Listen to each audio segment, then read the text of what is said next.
A paz do Senhor para os irmãos e amigos, mais uma vez nós estamos por aqui para compartilhar uma palavra de Deus convosco.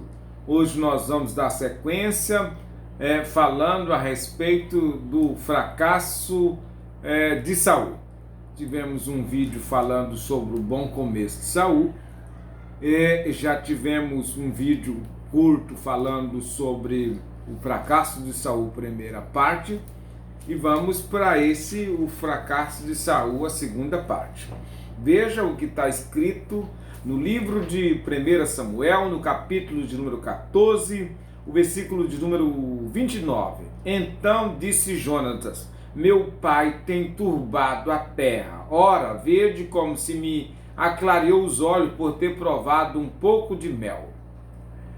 Olha, o começo do fracasso, como nós falamos no vídeo anterior. Agora vamos dar sequência aqui. Esse é o ponto onde Jonas está naquele dia da proibição, que Saul proibiu os filhos de Israel de se alimentar. Ainda está relacionado também com aquela sacrifício que ele ofereceu para ir para essa guerra, ainda está se referindo à mesma guerra. E ele clareou os olhos quando experimentou um pouco de mel, porque era jejum. Mas jejum, para você estar guerreando, batalhando, usando a força física, não é aconselhável. Somente realmente alguém que não está em uma direção de Deus para entrar com essas atitudes que Saul entrou aqui. E esse é o reconhecimento do próprio filho dele, dizendo: meu pai tem turbado a terra. As coisas prosseguem ainda nesse mesmo dia, quando esse Jonas provou esse mel. Depois alguém falou para o pai que ele tinha provado esse mel e ele queria matar a Jonas. Disse ele no versículo 44, então disse Saul: assim me faça Deus e outro tanto, que com certeza morrerá Jonatas. Veja, um ungido de Deus, como geralmente a gente costuma citar, ou muita gente cita: não toqueis nos meus ungidos, ou não toquei no ungido do Senhor. Davi usou essa expressão se referindo a esse Saul, que na realidade aqui era um ungido que já só tinha o óleo, mas o Deus dono do óleo já não estava com ele. Então o povo foi que então todo o exército se levantou e defendeu Jonas das garras daquele tirano que se tornou. É assim que se torna um homem quando perde a direção de Deus, um homem quando perde o temor de Deus, um homem quando resolve desobedecer a Deus, um homem quando acha que ele é o Todo-Poderoso, que ele pode mandar em tudo e que ele é o que faz tudo sozinho. Então ele já tinha oferecido sacrifício, que era o ponto mais alto, que era algo reservado para o sacerdote. Ele agora já tinha passado por cima disso. O que faltava mais ele atropelar, não é verdade? Então nós vemos aqui, passando o capítulo 14, nós temos o capítulo 15. Pelo que se percebe aqui, o tempo já passou muitos anos depois, né? Anos depois aqui, essa situação. Foi quando Samuel, mais uma vez, manda ele para ir pelejar. Mais uma peleja, e dessa vez era Deus que queria se vingar dos Amalequitas. E envia ele para destruir totalmente aqueles amalequitas, pecadores que agiram muito mal com os filhos de Israel quando saíram da terra do Egito. E agora ele parte com essa missão de aniquilar, de destruir totalmente tudo que eles tinham. O exército deles, as famílias, o gado, tudo era para ser destruído. Como todo mundo conhece o texto, que ele vai. E aí o versículo 11 do capítulo 15, o Senhor diz para Samuel: olha, me arrependi de ter colocado Saul como rei, porque ele não executa mais as minhas palavras. Quero dizer com todas as letras para todos que me ouvem agora: nós só vamos estar agradando a Deus quando nós estivermos executando a sua palavra.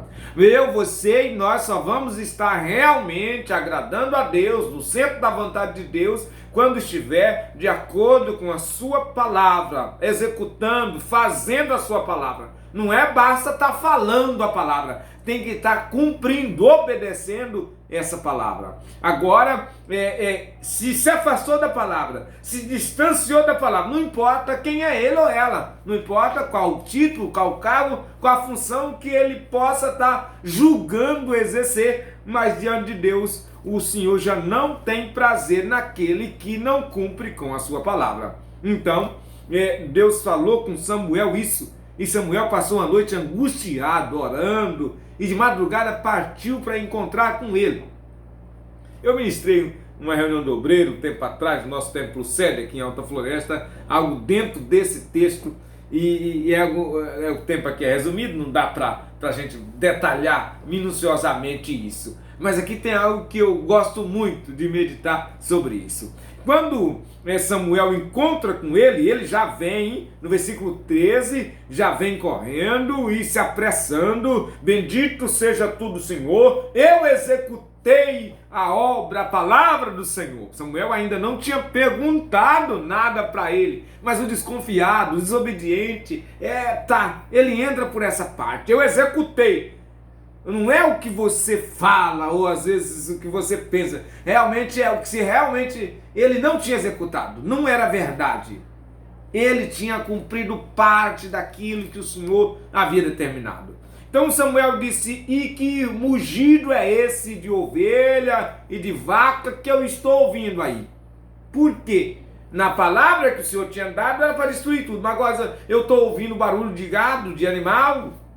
Ele então rapidamente disse: então disse Saul, de Amaleque nós trouxemos, porque o povo, não foi ele, olha, ele começa a colocar culpa nos outros, vê defeito na vida dos outros, vê mal na vida dos outros, vê erro na vida dos outros, mas na dele ele não vê. O responsável era ele, criatura, o chefe era ele, o líder era ele, mas ele não vê. É errado, torto, e só vendo defeito na vida dos outros. Ele era o responsável por qualquer coisa boa ou ruim que acontecesse no meio daquele povo. Não adianta você querer ficar jogando culpa nos outros. É você que está dirigindo. É você que é o responsável. Então cuida daquilo que Deus colocou nas tuas mãos. O povo está sobre a sua liderança. Você é o que está liderando. Não seja frouxo, não seja covarde, mas seja alguém temente a Deus e executa a palavra do Senhor. Fica colocando culpa no povo, não. Foi uma vez, duas vezes, três vezes nesse mesmo texto, ele joga a culpa no povo. Gente, se você e eu, que a gente que está liderando, dirigindo igreja, ensinar a verdade para o povo, conforme ela é, na orientação do Espírito Santo de Deus, eles vão obedecer. Agora, se eles perceberem nem você fraqueza, nem você, se não vê firmeza, perceber que você é alguém de palavra dobra, é alguém que não tem postura, é alguém que faz acepção de pessoa, é alguém que não vive o que fala, fica difícil. Então ele joga a culpa no povo. Foi o povo que trouxe. Mas esse povo não traria nada se ele não permitisse. Ele tinha que ter tomado atitude. Meu irmão, meu amigo, não fica culpando os outros. Procura viver você a palavra de Deus. Procura ter você um compromisso com Deus e ouça a voz de Deus e executa a sua palavra. Talvez você não esteja liderando nada, mas a sua vida você lidera. Ah, mas não tem, hoje em dia está assim. Ah, mas o fulano está fazendo. Ah, mas o ciclano. Ah, não, mas em tal cidade está assim. Em tal bairro está desse jeito. Ah, mas a família do fulano, a família do pastor, a família do obreiro, a esposa do pastor. Larga a mão desse povo, olha para Jesus e para a palavra. É com Deus que nós temos que prestar conta. Se ele não quer, faz como disse Josué: eu e a minha casa serviremos ao Senhor. Se você quiser servir a outros deuses, escolha, pode escolher, tem muitos por aí. Mas eu e a minha casa, disse Josué, vamos servir ao Senhor. Prosseguindo, Ele agora joga a culpa no povo e continua insistindo. Vê no versículo de número 18, quando Samuel lembrando a ordem, né? Então enviou o Senhor a este caminho e vai e destrói totalmente os amalequitas. E aí o Senhor diz para ele que usando Samuel, disse: você não fez isso, antes você voou o despolho. Interessante, ele colocava culpa no povo, mas Deus apontava: é sua a culpa. Glória a Deus, porque Deus não é igual ao povo, Deus não é igual aos homens. Deus viu, Deus sabia, conhecia todas as coisas, e ele querendo jogar a culpa no povo. Veja, antes voasse o despojo, veja bem, então diz Saul, versículo 20, a Samuel: não, antes ouvi a voz do Senhor, eu ouvi a voz do Senhor, e no caminho pelo qual o Senhor me mandou, e trouxe Agag, rei de Amaleque, e os amalequitas destruí totalmente, mas o povo... Para lá, quem tá... Viu? É algo realmente de alguém fracassado, que vai pela conversa do povo, ou deixa o povo a viver e agir da maneira que quer. Mas eu quero dizer a você, nessa noite, a responsabilidade é sua. Deus te chamou. Não, mas olha, a atitude de Arão foi reprovada, e muitos outros foram reprovados. Quem está dirigindo é você, não é o povo que está te dirigindo. Cuida daquilo que Deus colocou nas suas mãos. Então, ele havia edificado uma coluna, para ele, havia edificado. Ele já estava um homem egoísta, avarento, presunçoso, e estava querendo cuidar do nome dele, da propagação, de deixar uma marca, de deixar um legado, né? Aqui foi o Saul que fez. Quando nós estamos com esse pensamento, as coisas têm tendência de dar errado. Agora, quando estamos trabalhando para o nome do Senhor ser glorificado, alguém daqui passou um servo de Deus. Alguém não vai simplesmente citar o seu nome, vai falar do seu Deus, do seu propósito em servir esse Deus.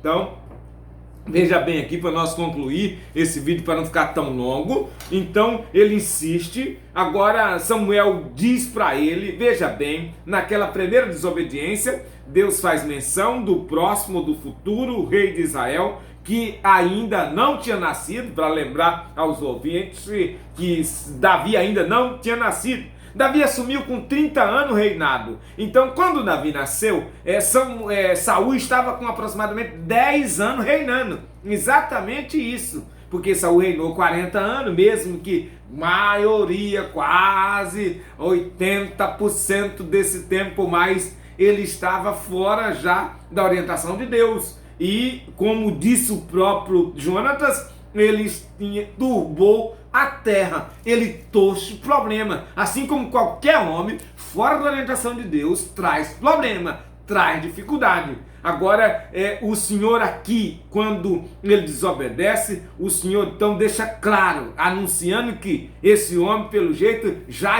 tinha nascido, porque ele aponta dizendo: ele deu para o teu próximo, o reino foi para o teu próximo, aquele ano assim, para alguém segundo o coração de Deus, melhor do que tu. Agora diz alguém próximo. Isso significa que Davi já estava na sua adolescência, certamente. Então ele insiste que Samuel tinha que ir com ele, porque ele queria ser honrado diante dos anciãos. Ele queria que Samuel voltasse com ele para adorar. Samuel não quis. Ele rasga o manto de Samuel. Que situação complicada, que coisa feia. Quantas coisas erradas um homem fora da orientação de Deus é capaz de fazer. E infelizmente esse era um líder, assim como muitos líderes no dia de hoje estão fazendo coisas que desagradam a Deus, mas tem uma posição, tem um cargo e acabam abusando da autoridade que tem, e ainda de volta e meia bate no peito: aqui quem manda sou eu, aqui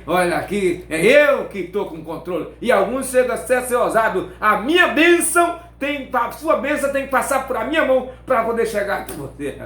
Ora, Deus não é tão limitado assim não. Deus não é limitado. Deus é Deus, independente de qualquer situação. Já pensou Se Deus, para abençoar alguém, tem que passar por a mão de alguém que está com raiva do outro, como é que vai fazer?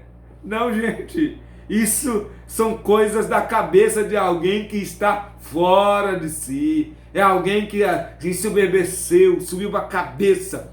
Então, nessa situação trágica, difícil, aqui, para não dizer que nós vemos ele levantando um altar, ele no versículo 35 do capítulo de número 14, nós vemos isso. Mas essa é uma situação caótica, uma situação difícil, essa aqui, nessa vida desse homem, muito difícil. Então nós vamos encerrar esse vídeo por aqui e nós vamos ver ainda a segunda ou a terceira etapa desse fracasso de Saul. Pelo jeito, a vida, o pouco tempo, o bom começo dele durou pouco tempo. É como alguém costuma dizer, o que é bom às vezes dura muito pouco. E isso foi o que aconteceu na vida desse homem. Mas nem todos foram assim, sabe? Muitos homens conseguiram permanecer por muito tempo na presença de Deus, como esse próprio Samuel, que quando estava velho, mandou chamar todo mundo e disse, me diz aí de quem que eu tomei cabrito, de quem que eu agi de maneira a desagradar, a desabonar ou fazer algo que desagradava o nosso Deus. Que a minha vida, a sua vida possa ser assim,